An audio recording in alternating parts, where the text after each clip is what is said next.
Hello, and thank you for joining me for this presentation on slips of the tongue and slips of the ear. My name is Tressa Lewis, and this presentation will use comedy, pop culture, and scholarly research to explain these concepts. First things first, we must have a brief explanation of the concepts before we can take them apart to really understand what's going on. These explanations come from the wonderful resource, The Study of Language by George Yule. And so he explains a slip of the tongue is a speech error wherein the words or sounds in an utterance or something that someone says are rearranged or mixed up. And he uses the example of William Spooner, from which the term Spoonerism comes, to kind of help demonstrate what's going on. So William Spooner was an Anglican clergyman at Oxford University who was accredited with many slips of the tongue that are usually pretty funny. And one example is when he said a shoving leopard to his flock, when obviously what he meant was to say a loving shepherd to his flock. And this is actually a specific kind of slip of the tongue that we'll talk about later. Now, Yule explains that slips of the ears happen when we are listening as opposed to speaking. And this is when we mistake a word or sound for another that sounds similar. And this happens fairly often with song lyrics. And in this presentation, we'll use examples of misheard song lyrics to make sense of the error. So the purpose of research on these concepts, as Yule explains, is that understanding production difficulties like linguistic disfluencies can help explain how the brain organizes linguistic knowledge. And so the purpose of this presentation is to understand this research and these concepts because almost everyone experiences these kind of errors, and we all get that feeling when you just can't get the sound out or you make an embarrassing word substitution, and that feeling might be explained by trying to understand what's happening and what's going on. And maybe understanding will help us all feel better about ourselves, and we won't feel stupid when something like this happens, because indeed it's not stupid. It just puts you in the same boat as everyone else. And finally, we'll try to explain them and understand them through pop culture, comics, and other accessible examples, because the nature of these errors is humorous, and so using similar humorous modes to explain and understand them is pretty appropriate. Okay, so Yule describes one kind of slip when a sound is carried over from one word to the next, or when we use a sound in one word because we know we are about to use it in the next, such as if we said lip lock bags when we mean Ziploc bags.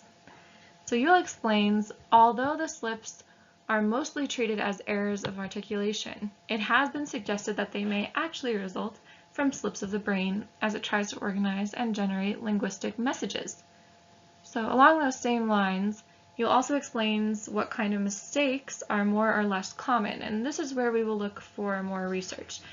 We'll use a book by Nanda Poulos, who writes a very, very useful book called Slips of the Tongue, to look at a few examples of both the most common and the most uncommon. And basically, her book is a compilation of research from different studies. The comic on the screen is one that I made myself, just about slips of the brain and how they usually come when it's a really inopportune moment.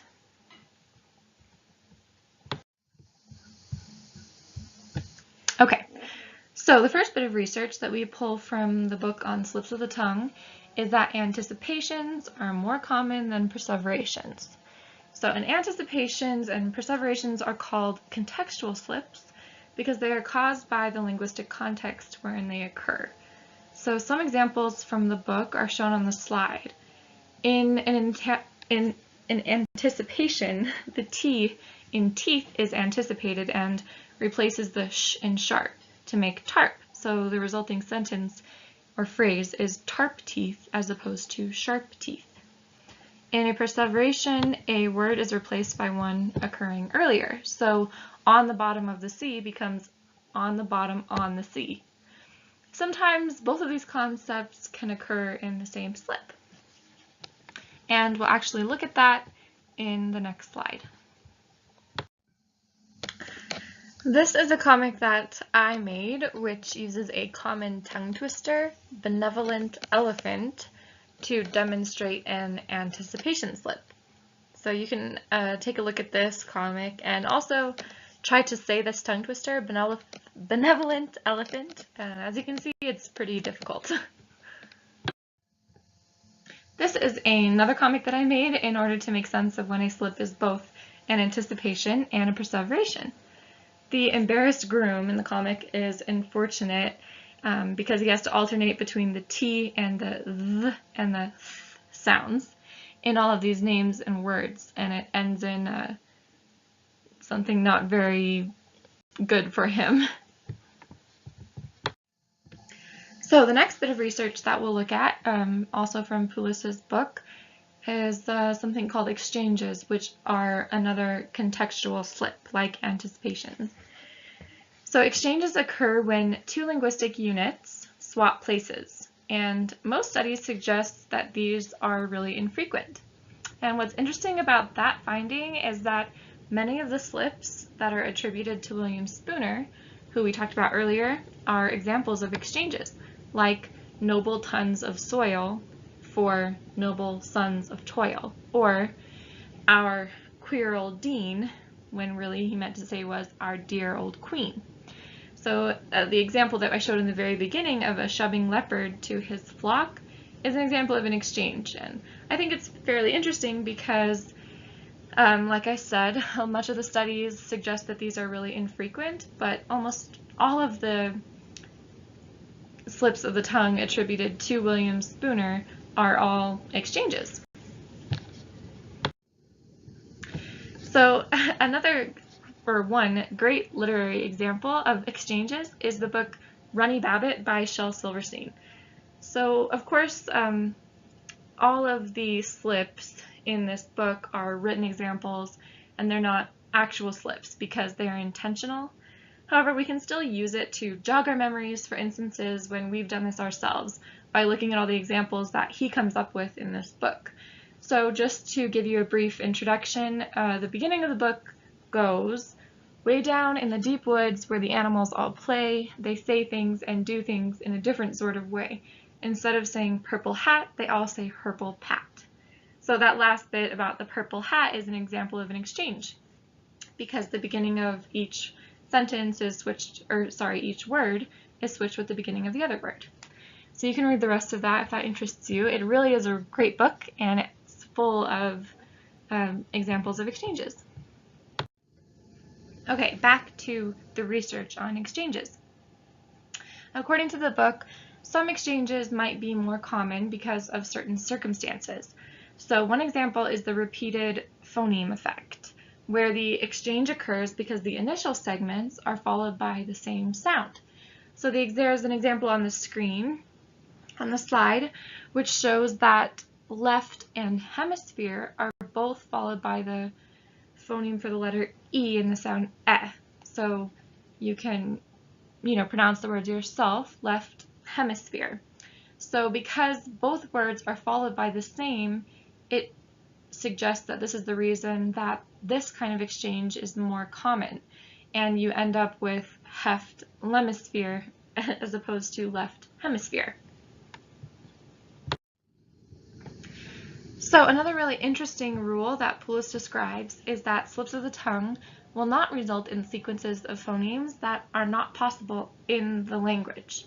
So her example reads, while slips might result in non-words such as skrill, sny, and mip, they rarely result in impossible words with an un-English sounds, as in this word, or with un-English combinations, as in, well, you get the point, I can't say those words. And another example is something called accommodation. So in Play the Victor, accommodation takes place to prevent word initial sounds which we can't pronounce, something that's illegal in English, causing the slip to come out as flay the pictor. So instead of vl, which is VL, something that we just don't pronounce, our brain accommodates it by changing it to an F sound, and it comes out flay the pictor. So it's not an exact exchange, it's accommodation. Okay, so the next bit of research that we'll look at is something called malapropisms. And Yuval definitely discusses this in his book, so if you want to look there, there's information there. But this information comes from, again, from Poulos' book. And this concept suggests that substitutions often involve phonologically and or semantically related words, which are called malapropisms. So an example of substitutions of phonologically related words would be using the word temperature when you mean literature. And these words sound the same with the "urature" in there.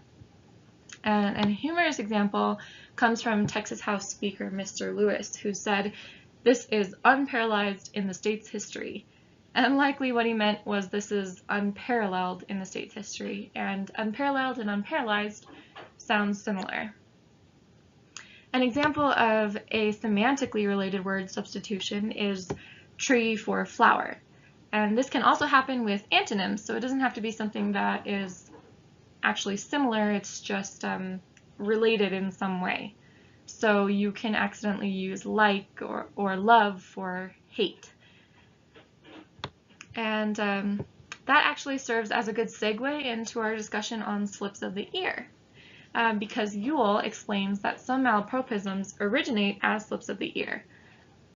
And one example of a humorous slip of the ear is a misheard song lyric in "I'm a Believer" by the Monkees, and we'll actually look at that on the next slide. Okay, so these come from The Tonight Show with Jimmy Fallon. He has a segment where he reads tweets with the hashtag misheard lyrics, wherein people describe instances where they've been comically mistaken with the song lyrics that they're hearing. So this example comes from the Monkees, and the actual lyric is "I'm a believer," but this person has misheard it and thinks that what he's saying is, "Then I saw her face, now I'm gonna leave her." And if you say it to yourself, or if you listen to the song, you can see where that, slip of the ear is coming. They do sound very similar. Believer, leave her. And some of these others are really funny examples. I think my favorite one is from Kiss, "I want to rock and roll all night and part of every day," when the actual lyric is "party every day." And it's pretty dissimilar meanings, and I think it makes a pretty humorous example.